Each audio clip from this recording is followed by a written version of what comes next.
Talk food with our favorite grocery gal, Amy Goldsmith. Amy's helped to launch and grow some of the most well-known brands that many of us eat, or at least see on the grocery shelves. She's a food industry insider and lives her life as a food finder, looking for the best new products and trends. You can follow Amy and direct message her any questions through Facebook and also on Instagram at The Grocery Gal. First of all, Amy, good morning. Welcome back to the show.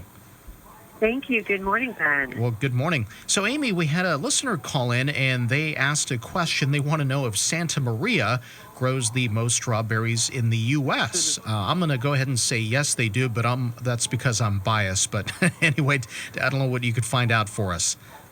Well, I did some research, and I'm still waiting to hear back from the California Strawberry Commission. So when I do, I will for sure let you know. But let's start at the top, because I do think it's interesting. California obviously produces the most strawberries, followed by Florida, but Florida's a real distant second. According to that California Strawberry Commission, there are approximately 300 strawberry growers in 5 distinct areas of California. One is Salinas, the other is Santa Maria, the other Oxnard, and then there's an Orange County, San Diego area, and then the Central Valley. So many of these are multi-generation farming families, and they grow both organic and conventional strawberries.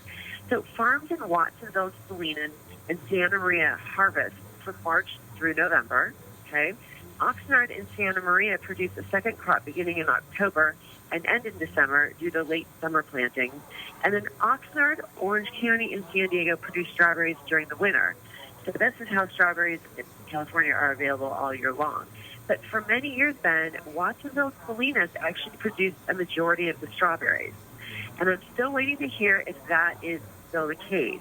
However, if you Google the strawberry capital of the world, Oxnard comes up. Now, yeah, so I don't know if that's self-proclaimed, and that's what I'm waiting to hear back from the California Strawberry Commission. So when I do, I will let you know the answer if we get one. So I don't have the answer if Santa Maria is the number one producer, but I will let you know. All right. Very interesting, though. And boy, California is the place for strawberries, that's for sure. So we're so lucky that we can buy direct from the farms. There's a cost savings on that, especially as prices at the grocery stores are on the rise. So what's happening out there? Yeah, so the cost of buying groceries in May rose at the fastest inflation rate in 9 years. So coronavirus-related business limitations, slashed the number of meals eaten out and made visits to the grocery stores far more frequent for many households. So that increased, that created some shortages, which we talked about here at the shelves, and it, in some basic goods, and it cut discounting at grocery stores. So overall prices for staples have been on the rise. We're talking like orange juice, chicken breast, ground beef, and eggs. Yep, it always goes up. We have grocery gal Amy Goldsmith with us here on KUHL. So everybody's looking for ways to save money, and you might be the expert on this one, or my local expert anyway. So what can we do to save money out there? Well, first off, some of the bigger brands are recognizing this, and they're in the process of making bulk items and value packs available at regular stores, not just Costco. But I suggest buying bulk and, freeze what you can. And also shop store brands. We've discussed this endlessly, but store brands aren't what they were 40 years ago. It's not a cheaper, flavorless option. A store brand is usually the exact same as the branded item. Also, look, shop at Trader Joe's, Costco, Aldi, and use frequent shopper carts and bring coupons with you. Make a list and stick to it. This will allow you to do some research before you go to find coupons. It also stops impulse buying in the store.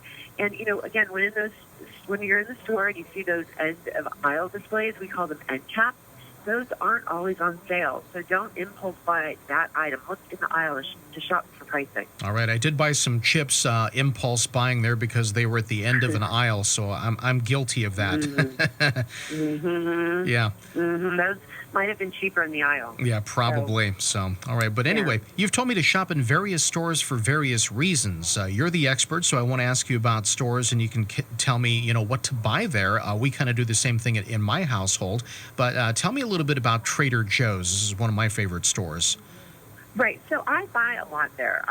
The cheese is a great deal. Their salsa is fantastic. Marinara sauces, unmarinated snacks, minced garlic, chocolate, beverages, some frozen snacks. In case that's what I buy there. In this case, when it comes to Trader Joe's, for me personally, it's what I don't buy there.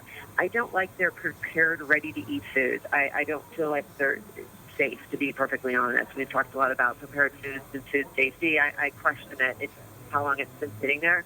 I also only buy produce at Trader Joe's if I'm going to immediately use it within the next day or so. If I'm like hosting a dinner party or something, I'll buy it there, but I don't buy it to last, the produce. Yep, I would agree with you on that one. So now what about Costco? This is another place that I do my shopping at too. At Costco, I like paper goods, storage items like Ziplocs, cleaning supplies, the meat, chicken, salmon, water, beverages, Tylenol and medicine cabinet items, Band-Aids, like some bulk items for the kids, like the chicken fingers and cereal. Sometimes fruit if I know we're going to be using it, or if I feel like I can freeze the berries, so I can keep some berries out, freeze the others, and use it for smoothies later. Yeah, that's a good idea. Now, we don't have one here, but what about Kroger?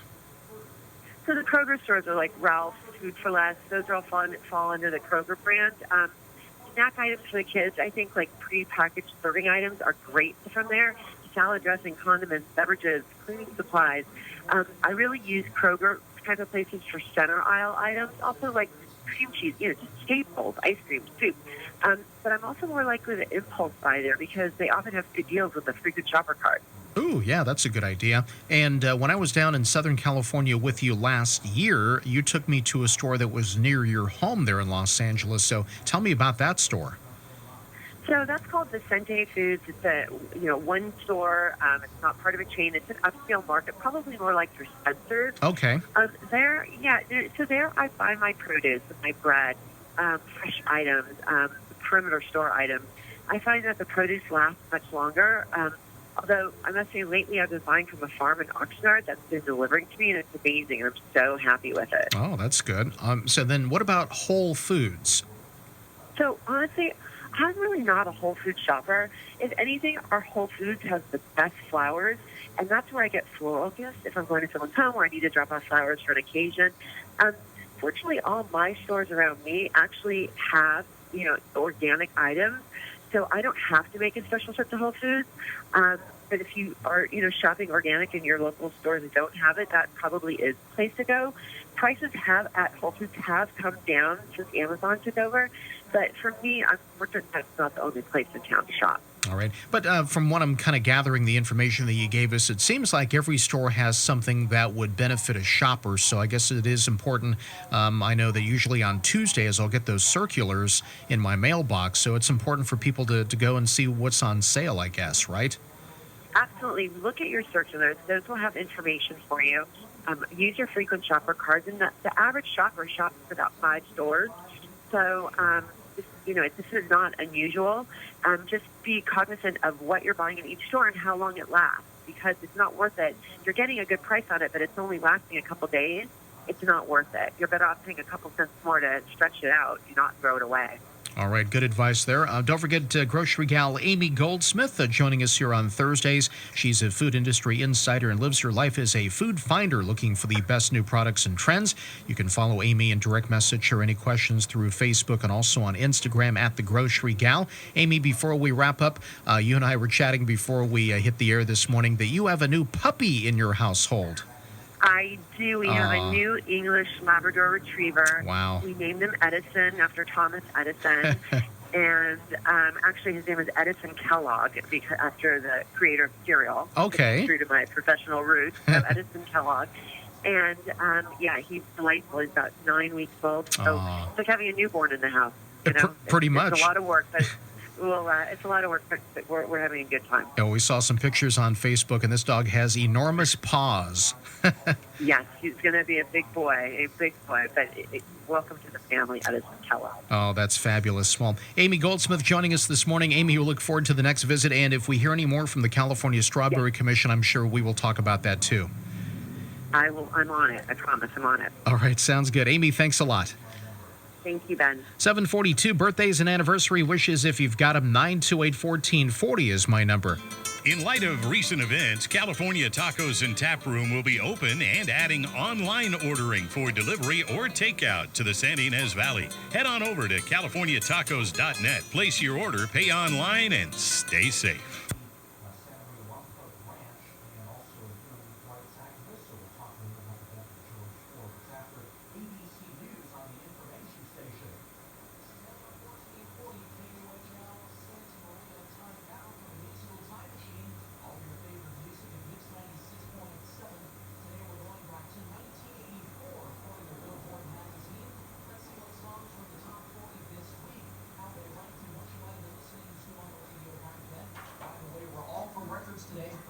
from vinyl. We're jumping around the chart. First to number 33, 1984 from England, his second top 40 single in America.